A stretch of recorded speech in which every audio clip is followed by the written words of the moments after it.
Rajesh law centre में आप लोगों का स्वागत है। आज हम एक बहुत महत्वपूर्ण बिंदु पर डिस्कस करेंगे, जिसमें माननीय सर्वोच्च न्यायालय के 4 महत्वपूर्ण केसों पर भी चर्चा करेंगे और इससे जुड़ा हुआ जो विधि है, कानून है, उस पर भी चर्चा करेंगे। वो टॉपिक है कि बिना वारंट के पुलिस अधिकारी को जो गिरफ्तार करने की शक्ति दी गई है, भारतीय नागरिक सुरक्षा संहिता की धारा 35 के अंतर्गत, जो सीआरपीसी की धारा 41 थी, वो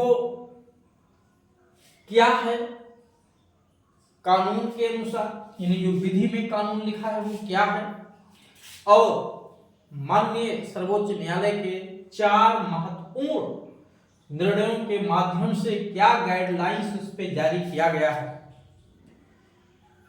इन सभी बिंदुओं पे एक एक करके मैं विधिवत चर्चा करूंगा आज। और बिना वारंट के गिरफ्तार करने की जो पुलिस अधिकारी को शक्ति दी गई है, वो चाहे आपका सीआरपीसी के तहत हो, बीएनएसएस के तहत हो, आईपीसी के अपराधों का हो, दहेज प्रतिषेध अधिनियम के तहत अपराधों का हो, पीएमएलए के तहत अपराधों का हो, या आपका एनडीपीएस के तहत अपराधों का हो, या अभी हाल ही में जो पीएमएलए पे सर्वोच्च न्यायालय के द्वारा दिए गए जजमेंट कि बेल एक नियम है, जेल अपवाद है। इन सब पे एक एक करके चर्चा करूंगा।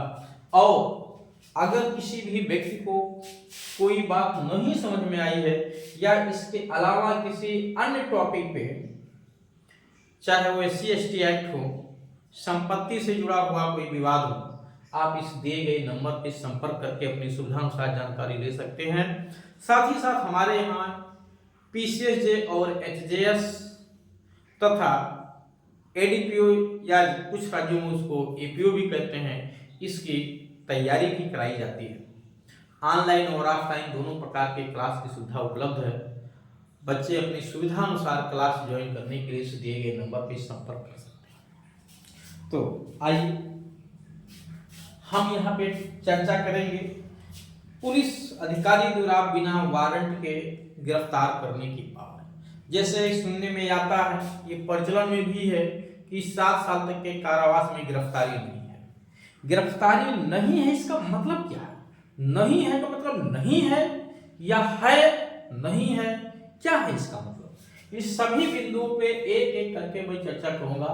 माननीय सर्वोच्च न्यायालय का जो भी लेटेस्ट में केस आया है, वो मोहम्मद अशफाक आलम बनाम झारखंड का, जिसपे दहेज प्रतिषेध अधिनियम के तहत एवं भारतीय दंड संहिता की धारा 498 और डीपीआई की धारा 3/4 के मुकदमे का मामला था। और जो पहला केस इसमें है अरनेश कुमार बनाम बिहार राज्य का, वो भी इसी जो है दहेज से जुड़ा हुआ क्रूरता का मामला था, 498। तो पहला केस और अंतिम केस दोनों ही एक ही बिंदु से जुड़े हुए मामले थे। सत्येंद्र कुमार अंतिल का केस भी इसी टॉपिक से जुड़ा हुआ है। इसमें प्रश्न उठाया गया था कि सीआरपीसी की धारा 170 के तहत चार्जशीट पेश करते समय क्या आरोपी को अरेस्ट करना मैंडेटरी है या नहीं, और उसी को लेकर के मामला सर्वोच्च न्यायालय तक पहुंचा। सिद्धार्थ का भी मामला उसी से जुड़ा हुआ। सिद्धार्थ का केस सेकंड नंबर पे आएगा, क्योंकि ये 2021 का है। सत्येंद्र कुमार का केस 2022 का है, और जो सबसे लीडिंग केस है, पहला केस अरनेश कुमार का है, 2014 का है। जो 2014 में अरनेश कुमार का केस सर्वोच्च न्यायालय का आया था, वो गिरफ्तारी पे दिए गए दिशा निर्देश का सबसे लीडिंग केस था, प्रथम केस था। जो फर्स्ट केस किसी बिंदु पे महत्वपूर्ण पॉइंट बताया जाता है, उसको लीडिंग केस कहते हैं, निर्देशक वाद कहते हैं। उसके बाद लगभग इसी अरनेश कुमार के ही जजमेंट को सत्येंद्र कुमार और सिद्धार्थ कुमार के जजमेंट में भी दोहराया गया, और मोहम्मद अशफाक आलम के केस में उसी बात को एक बार फिर से सर्वोच्च न्यायालय ने रिपीट किया, लेकिन कुछ और भी उसमें दिशा निर्देश बढ़ा दिए, कुछ पॉइंट्स और बढ़ाए गए हैं। वो क्या है, मैंने यहाँ सारे पॉइंट्स को मेंशन किया है। ये मेंशन इसलिए किया कि कहीं बोलने में कोई पॉइंट छूटे ना, लेकिन बहुत शॉर्टकट में मैं मेंशन किया हूँ। अभी इसको डिटेल में मैं समझाऊंगा, ठीक। और ये जो वीडियो है, ये खास तौर से पुलिस अधिकारियों के लिए और जो उनके वरिष्ठ अधिकारी हैं या जो प्रशिक्षण करा रहे हैं पुलिस अधिकारी, ठीक है, डीएसपी रैंक के लोग लगभग होते हैं, वो लोग प्रशिक्षण देते हैं अपने पुलिस अधिकारियों को, कैसे गिरफ्तारी करना है, कैसे एफआईआर दर्ज करना है, कैसे मामले में विवेचना करना है। तो इन सभी के लिए ये बहुत ज्ञानवर्धक वीडियो होगा। और मैं एक बार फिर बता दूं कि अगर कोई बात नहीं समझ में आई तो आप इस नंबर पे संपर्क कर सकते हैं। हाँ, उसकी एक रिजनेबल फीस होती है जो आपको जमा करना होगा। चलिए, सबसे पहले मैं आपको कानून बताता हूं। दंड प्रक्रिया संहिता की धारा 41 में बिना वारंट के पुलिस को गिरफ्तार करने की पावर दी गई थी। और जब वारंट निर्दिष्ट होगा, वारंट पे भी गिरफ्तार करने की जो पावर थी वो धारा 72 में थी। यानी पुलिस अधिकारी को वारंट पर गिरफ्तार करने की पावर धारा 72 में मिली हुई थी और बिना वारंट के गिरफ्तार करने की पावर धारा 41 में मिली हुई थी। तो धारा 41 पे ही चर्चा करना, क्योंकि वारंट का यहाँ पे चर्चा करने का मतलब नहीं है। विधि क्या थी धारा 41 में, आप देखेंगे तो एक लंबी धारा है 41। धारा 41 में संज्ञेय अपराध में गिरफ्तारी की प्रक्रिया को मैंने चार्ट यहाँ संक्षेप में बनाया है। वहां लिखा हुआ कि जब पुलिस अधिकारी की उपस्थिति में कोई संज्ञेय अपराध हो रहा, कॉग्निजेबल ऑफेंस हो रहा हो, अगर पुलिस अधिकारी की उपस्थिति में संज्ञेय अपराध हो रहा तो वहां पे कोई नियम नहीं, कोई रीजन रिकॉर्ड नहीं करना है, पुलिस को गिरफ्तार करने की पावर है, पुलिस को गिरफ्तार करने की शक्ति दी गई थी। अगर पुलिस अधिकारी की उपस्थिति में गिरफ्तारी नहीं हो, वो अपराध नहीं हो रहा है, यानी अपराध अन्यथा हुआ है, बाद में पुलिस को इंफॉर्मेशन मिला है, तब उसकी दो कैटेगरी बनाई गई थी अनुपस्थिति में, यानी ऑप्शंस में, एक 7 वर्ष तक के कारावास दंडनीय अपराध किए जाने पर और एक 7 वर्ष से अधिक के कारावास दंडनीय अपराध किए जाने पर।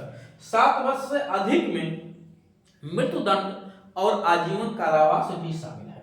7 वर्ष तक के कारावास में केवल जुर्माने से दंडनीय अपराध भी इसमें शामिल है। एग्जैक्ट 7 वर्ष या उससे कम, बट उससे एक दिन भी ज्यादा नहीं हो सकता, ठीक है। मोर देन 7 ईयर्स हो गया तो इधर आ जाएगा और अप टू 7 ईयर्स है तो इधर आएगा, ठीक है, चाहे जुर्माना सहित हो या जुर्माना के बिना हो।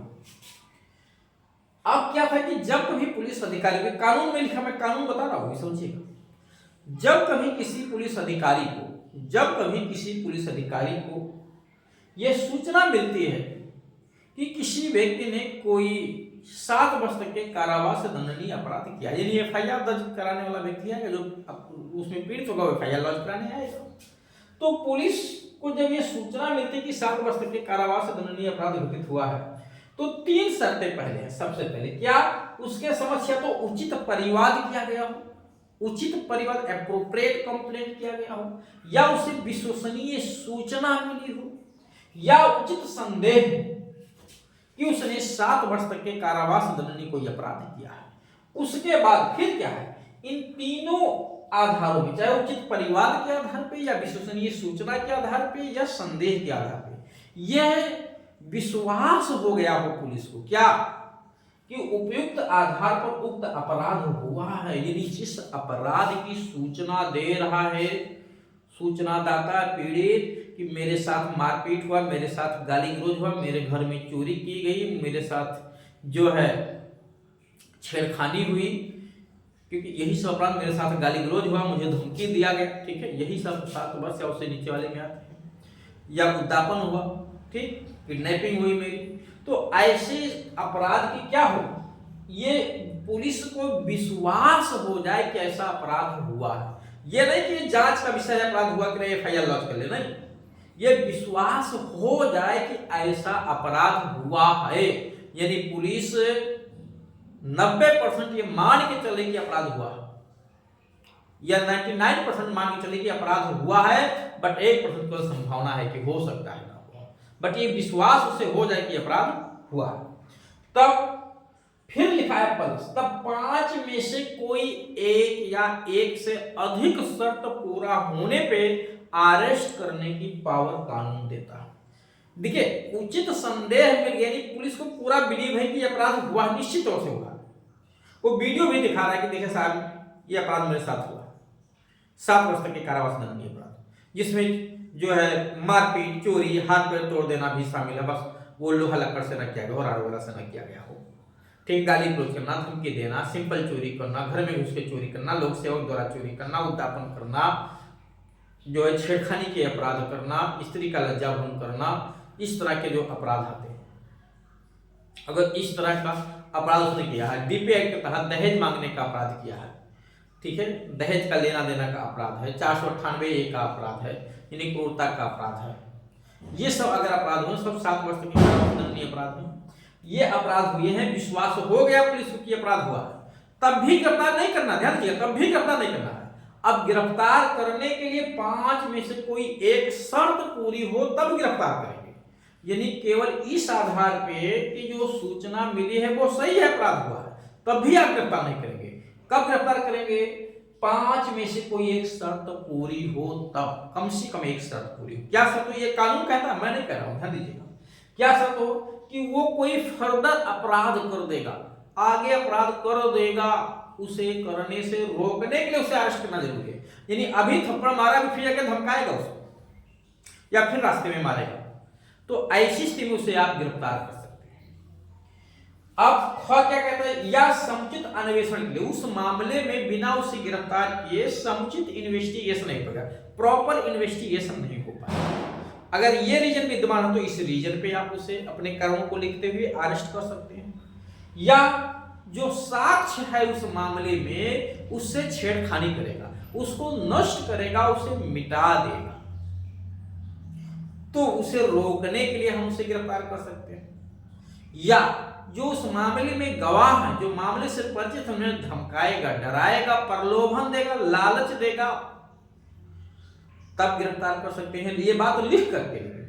या विचारण में उसकी उपस्थिति को सुनिश्चित कराया जा सके अदालत के समक्ष, इसलिए गिरफ्तार करना जरूरी है, अन्यथा वो भाग जाएगा, कोर्ट में हाजिर नहीं होगा, और कोर्ट में अपेयर नहीं होगा तो उसकी उपस्थिति के बिना जो है विचारण की प्रोसीडिंग आगे बढ़ेगी नहीं।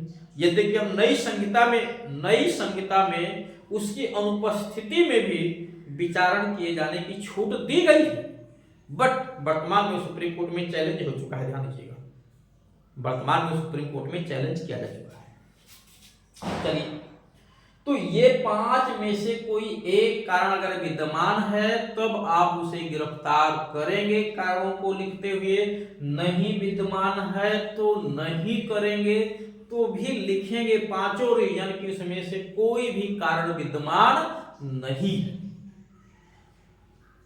और बिल्कुल उचित संदेह होने पे कि अपराध हुआ है तब ये कानून कहता है। तो यहां मनाही तो नहीं हुआ पूर्णतया कि 7 साल तक के अपराध में गिरफ्तारी नहीं है गिरफ्तारी, बट गिरफ्तारी करेंगे तो उचित संदेह हो कि उसने अपराध किया, ये विश्वास हो जाए कि अपराध किया है, और इन 5 में से कोई एक आवश्यकता हो कम से कम, तब आप गिरफ्तार करेंगे, अन्यथा नहीं करेंगे। तो मना तो किया नहीं गया, गिरफ्तारी है, बट कुछ कारणों के साथ, शर्तों के साथ, जिनके पूरा होने पे गिरफ्तारी करेंगे। तो पूर्णतः ये कहना कि 7 वर्ष तक के अपराध में, 7 वर्ष तक के कारावास दंडनीय अपराध में गिरफ्तारी नहीं है, ये पूर्णतः सत्य नहीं है, ठीक। लेकिन अब जो कानून का जानकार नहीं उसे क्या पता, वो तो जो शब्द सुन लिया वही समझ लिया अंतिम में, बट ऐसा है नहीं। और मैं उन सभी पुलिस अधिकारियों से जो इस कानून से अनजान है या सही से जानते नहीं, उनसे भी कहना चाहता हूं कि आप कानून पढ़िए, कानून को समझिए, जानकार लोगों से सलाह लेकर के आगे काम करिए, नहीं तो आपसे आपके हाथों से किसी के साथ अन्याय हो जाएगा, और अन्याय नहीं होना चाहिए। अब होता क्या है इसमें, देखिए, अब इस पे सुप्रीम कोर्ट का जजमेंट क्या है इसको मैं समझा दूं। जब इसको भी आप समझ लेंगे जजमेंट क्या है, तब दोनों का कंपैरेटिव अध्ययन हो जाएगा, और आपकी जानकारी और कानून और निर्णय दोनों कंप्लीट हो जाएगा। अब थोड़ा सा मैं व्यवहारिक बात बता दूं कि पुलिस अधिकारी क्या करते हैं। पुलिस अधिकारी क्या करते हैं, देखिए, मैं सबकी बात नहीं कर रहा हूं, बहुत सारे छोटे पुलिस अधिकारी से लेकर वरिष्ठ पुलिस अधिकारी तक ईमानदार भी लोग हैं, बट इनकी संख्या बहुत कम रह गई, बेईमान लोगों की संख्या ज्यादा हो गई है। अब आप कहेंगे सर बेईमान कह रहे हो, कहना पड़ता है, ये आप लोगों ने अपने कृत्यों से ऐसा कर दिया है कि ये शब्द बोलना पड़ता है। मैं इसी फील्ड बात नहीं करूँ, हम अपने भी फील्ड की बात कर रहा हूँ, अधिवक्ता समाज में भी कुछ ऐसे अधिवक्ता आ गए जिन्होंने दलाली करके, गलत कार्य करके पद की गरिमा गिराई है। लेकिन सब नहीं, अच्छे लोग हैं, ईमानदार भी लोग हैं, हर फील्ड में है ईमानदार। चलिए, अब मैं क्या कहना चाह रहा हूं कि पुलिस कभी कभी क्या करती है, अपनी व्यक्तिगत खुन्नस को पूरा करने के लिए या पॉलिटिकल दबाव में या व्यक्तिगत परिचय के आधार पे या आर्थिक लाभ को लेकर के, कोई रीजन विद्यमान नहीं है फिर भी एफआईआर दर्ज करते ही अरेस्ट कर लेते हैं। मारपीट का एफआईआर दर्ज हो तो धरा अरेस्टिंग। साहब ऐसा बिल्कुल नहीं है। आप अपनी व्यक्तिगत खुन्नस मत पूरा करिए, कानून का औजार मत बनाइए, वहां पे लाभ लेकर के, आर्थिक लाभ लेकर के गलती मत करिए। ये देश, ये संविधान बड़ी मेहनत से सजोया गया है, बड़ी मेहनत से बनाया गया है, बड़ी मेहनत से डेमोक्रेसी देश में आई है। हजारों वर्ष की गुलामी के बाद और जो संस्थाएं बनाई गई, संवैधानिक संस्थाएं या विधिक संस्थाएं बनाई गई, उन संस्थाओं का अपना एक गरिमा और सम्मान है। अतः अगर आप उसे ऊंचाई पे ना ले जा सके तो उसे गिराए नहीं, उसे बदनाम ना करें। भारतीय संविधान के भाग 4 में मूल कर्तव्य के रूप में एक 9वां मूल कर्तव्य लिखा हुआ है कि प्रत्येक व्यक्ति अकेले या लोगों के साथ सामूहिक रूप से मिलकर ऐसा कार्य करे जिससे ये देश ऊंचाइयों पे पहुंचे, सतत ऊंचाइयों को छुए। ऐसा काम मत करिए कि देश को बदनाम करना होना पड़े और जो संस्थाएं हैं ये बदनाम हो जाएं, गाली सुनना पड़े।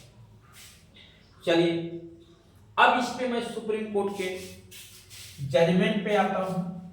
अरनेश कुमार के केस में सर्वोच्च न्यायालय ने पहले ही इस पे गाइडलाइंस किया था, क्योंकि उस मामले में जो दहेज का केस लगा था 498 और डीपीआई की धारा 3/4 का, वही मामला इसमें अस्थाक वाले मामले में भी आता है।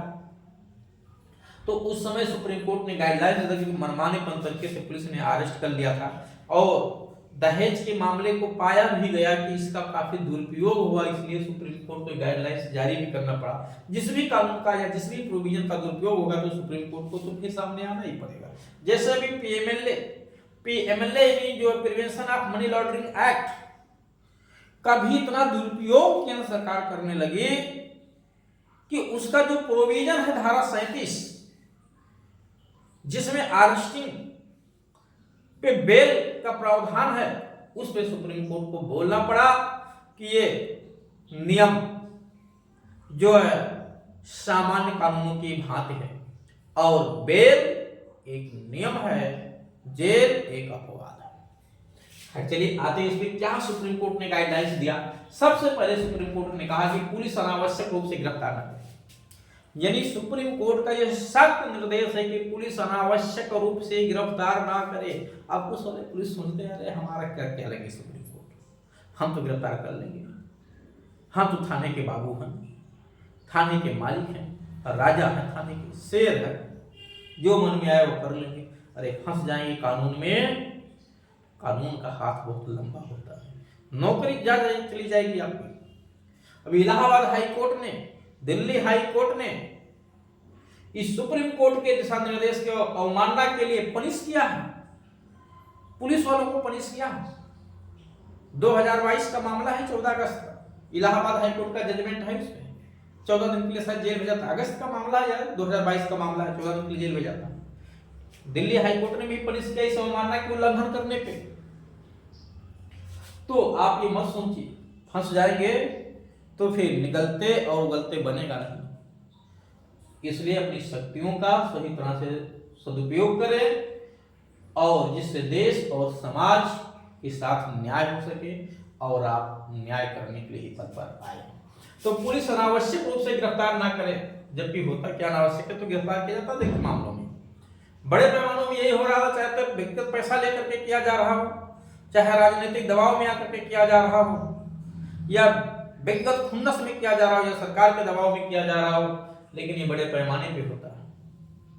मजिस्ट्रेट लापरवाही से हिरासत ना करें, यानी ये दिशा निर्देश किया कि अगर पुलिस ने लापरवाही से गिरफ्तार भी किया और मजिस्ट्रेट के समक्ष पेश किया तो मजिस्ट्रेट उसको विधिवत देखे, बस ऐसे नहीं आंख मूंद के बस उसको हिरासत में भेज दे।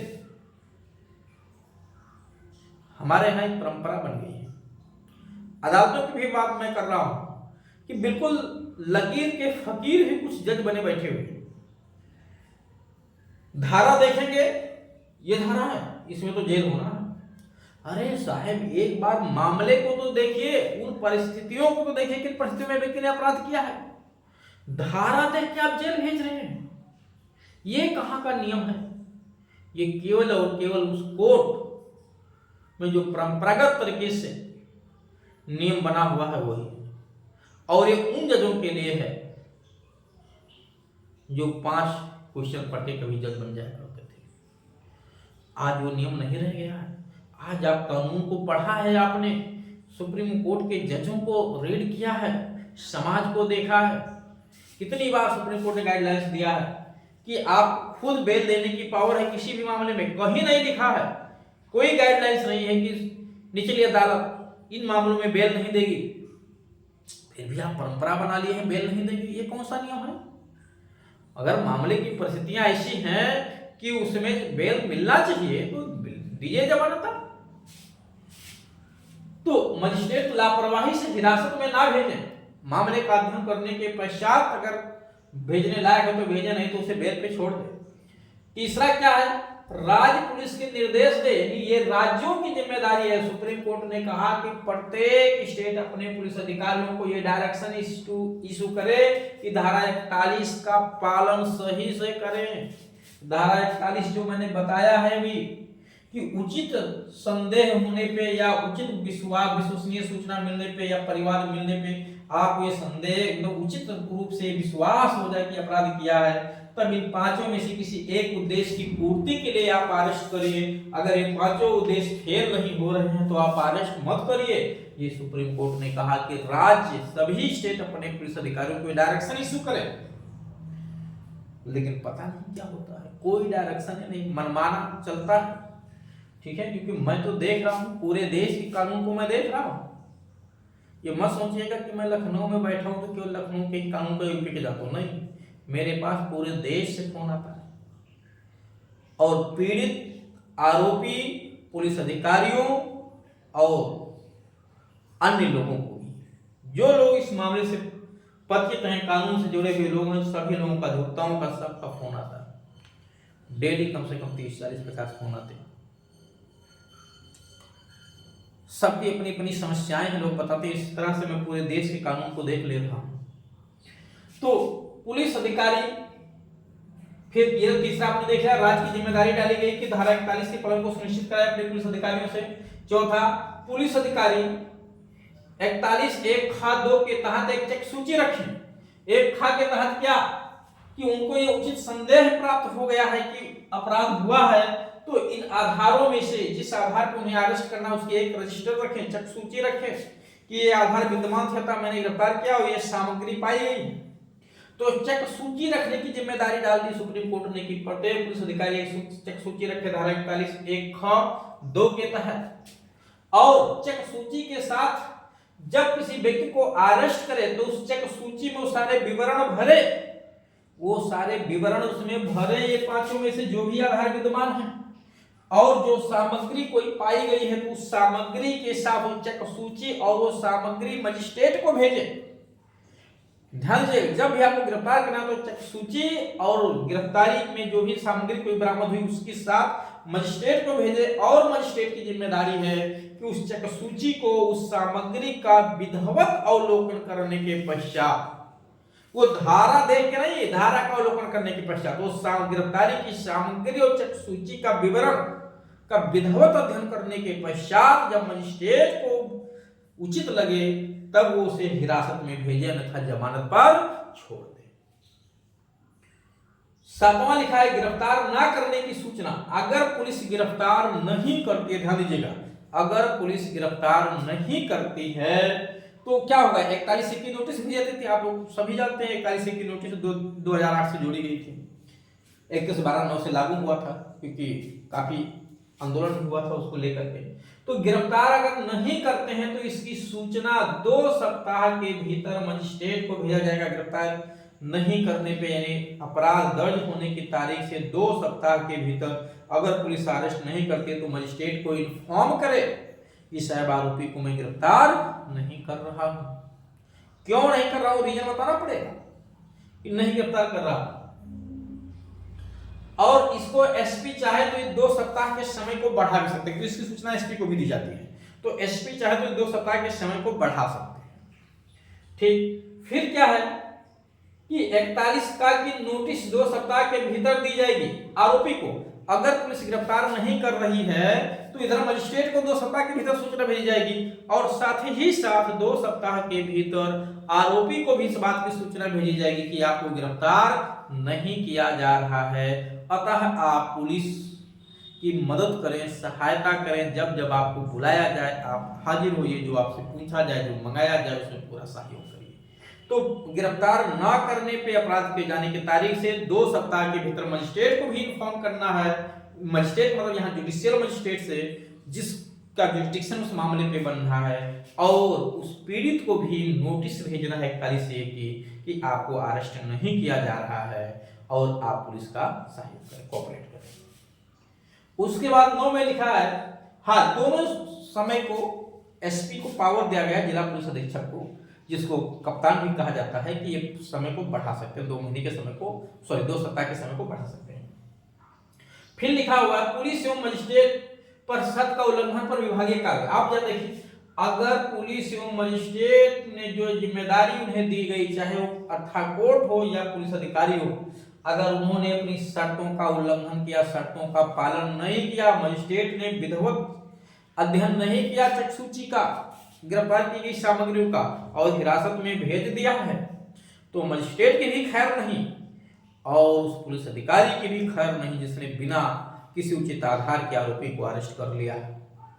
दोनों पे विभागीय कार्रवाई तो होगी ही होगी, न्यायालय की अवमानना के लिए भी पनिश किया जाएगा। ध्यान दीजिएगा, न्यायालय अपनी अवमानना के लिए, सर्वोच्च न्यायालय अपनी अवमानना के लिए, हाईकोर्ट अपनी अवमानना के लिए पनिश भी कर सकता है। अवमानना अधिनियम में पनिश करने की पावर दी गई है। धारा 12 में 6 महीने का कारावास का सजा का उल्लेख है, ध्यान दीजिएगा, 2000 रुपया जुर्माना भी। उसके बाद 10 में है सभी विधियों पर लागू होगा। 10 में देखिए ये नई पॉइंट बढ़ाया गया, ये इसी जो है मोहम्मद हफा कलम से नया पॉइंट बढ़ाया गया कि ये जो डायरेक्शन है, डायरेक्शन जो इशू किया है माननीय सर्वोच्च न्यायालय ने, ये केवल डीपी एक्ट के मुकदमे या 498 ये आईपीसी का मुकदमा दर्ज होने पे ही लागू होगा, जो अब 95-96 हो गई है। बीएनएसएस की 498 95 96 हो गई है बीएनएसएस की धारा। ये केवल गिरफ्तारी के मामलों में, ये केवल इसी मामलों पे ही लागू हुई, जरूरी नहीं। ये नियम, ये डायरेक्शन सभी विधियों पे लागू है, चाहे उस व्यक्ति को दहेज के मामले में अरेस्ट किया जाए, महिला के साथ क्रूरता के मामले में अरेस्ट किया जाए, मर्डर के मामले में, रेप के मामले में, छेड़खानी के मामले में, मारपीट के मामले में, दहेज के मामले में, एनडीपीएस के मामले में, पीएमएलए के तहत यानी prevention of money laundering act के तहत, जो है करप्शन एक्ट के तहत, ठीक है, आर्म्स एक्ट के तहत, किसी भी एक्ट के तहत अगर गिरफ्तार किया जाता है तो ये दिशा निर्देश सभी पे लागू होगा। ध्यान दीजिएगा, ये सुप्रीम कोर्ट का डायरेक्शन है। अगला डायरेक्शन क्या है, ये सब नए डायरेक्शन है कि हाई कोर्ट ने सभी हाई कोर्ट और सभी राज्यों के पुलिस महानिदेशक डीजीपी की ये जिम्मेदारी है कि वो इस डायरेक्शन को 8 सप्ताह के भीतर अपनी निचली अदालतों पे, हाई कोर्ट और डीजीपी महोदय अपने पुलिस अधिकारियों को डायरेक्शन इशू करें कि इस डायरेक्शन का यथावत पालन किया जाए। और फिर लिखा है राज्य एवं हाईकोर्ट के रजिस्ट्रार, सभी राज्यों के रजिस्ट्रार और हाईकोर्टों के रजिस्ट्रार 10 सप्ताह के भीतर डायरेक्शन इशू किए जाने की तारीख से 2014 की तारीख 2 जुलाई 2014 की तारीख से 10 सप्ताह के भीतर सुप्रीम कोर्ट में इस बात का हलफनामा दाखिल करें, इस बात का शपथ पत्र दें कि ये डायरेक्शन इशू किया जा चुका है और इसका यथावत पालन शुरू हो गया है। अगर ये सारे डायरेक्शन, अगर इसके बावजूद भी ये डायरेक्शन का पालन नहीं किया गया तो फिर न्यायालय अपनी अवमानना के लिए पनिश करेगा और पनिश करना शुरू भी हो गया है। तो अब प्रश्न ये है कि इस आधार पे अगर ये पांचों में से कोई एक आधार विद्यमान है, यानी सबसे पहले पुलिस का ये समाधान हो कि 7 वर्ष तक के कारावास दंडनीय अपराध है और उसने वो अपराध किया है, ऐसा विश्वास हो चुका, हो सकता है ना भी हुआ हो, ठीक है, हुआ हो ये क्लियर नहीं है, विश्वास हो जाए कि उसने अपराध किया, ठीक। तो ये पांचों में से किसी एक आधार अगर विद्यमान है तो आप गिरफ्तार कर सकते हैं। करेंगे तो जो चेक सूची है वो आपको तैयार करना पड़ेगा और मजिस्ट्रेट को उसे भेजना होगा। मजिस्ट्रेट को जब उचित आधार लगेगा कि इसे जेल भेजना चाहिए तो भेजेगा, नहीं तो बेल पे छोड़ देगा।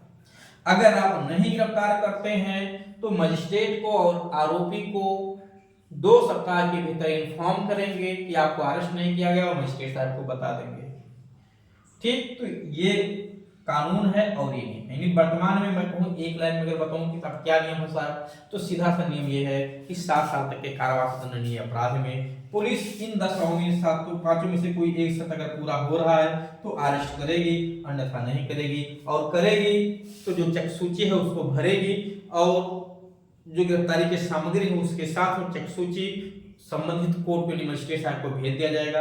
मजिस्ट्रेट साहब उसका अवलोकन करेंगे, उचित पाया जाता है तो जेल भेजेंगे, अन्यथा उसे जमानत पर छोड़ देंगे। तो चेक सूची भरना मैंडेटरी हो गया है और मनमाने पंथों से गिरफ्तारी नहीं करना है, ये ध्यान रखिएगा। मनमाने पंथों से गिरफ्तारी नहीं करना, जहां उचित हो वहीं अरेस्ट करें और अरेस्ट करें तो चेक सूची भर करके मजिस्ट्रेट को जरूर भेजें। नहीं भेजेंगे तो फिर आप न्यायालय की अवमानना के लिए दोषी हो जाएंगे। चेक सूची भर के मैंडेट भेजना कोर्ट को अनिवार्य हो गया। नहीं गिरफ्तार करेंगे तो 2 सप्ताह के भीतर कोर्ट को इन्फॉर्म कर दीजिए। अब प्रश्न यहाँ पे यह है कि 7 से ऊपर वाले में क्या होगा। 7 से ऊपर वाले में ऐसा कोई दिशा निर्देश नहीं है। पुलिस को उचित लगता है कि इसे अरेस्ट किया जाना चाहिए तो अरेस्ट करे, नहीं अरेस्ट किया जाना उचित लगता है तो अरेस्ट मत करे, ठीक है, मामले की परिस्थितियों के आधार पर। चलिए, तो उम्मीद है कि आपको ये कानून भी समझ में आ गया होगा, ये जो मैंने डायरेक्शन को बताया है ये भी आपको समझ में आ गया होगा।